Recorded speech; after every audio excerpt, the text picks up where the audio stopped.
Zijn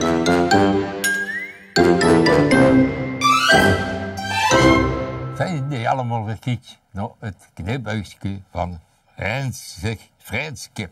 Ik poets altijd mee in huis onder het motto: wij maken het samen vol, dan maken we het ook samen weer zuiver. Ja, zo is het toch. Ja. Sommigen hebben een poetshulp, die is denk heel sleum, maar soms is het ook minder sleum. Hè? En daar heb ik wat van gemaakt. Een lompe poetshulp. Moet je luisteren. Een onhandig meisje, heel dom, maar ook heel braaf. Poetje in de chique stiel van een rieke graaf. Het wordt van boven zwaar geschapen, dat oudje niet slecht, maar het gewicht van zijn billen, dit trok dat allemaal weer recht. Onder het poetsen draait het met die zwaar vod en stoot je ermee een schoon antieke vaas kapot.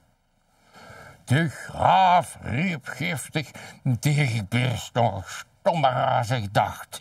Dat is een heel oud erfstuk uit 1608. Ah, gelukkig, zag toen gerust die lompe kou. Ik schrok me kapot, ik dacht, het is een no.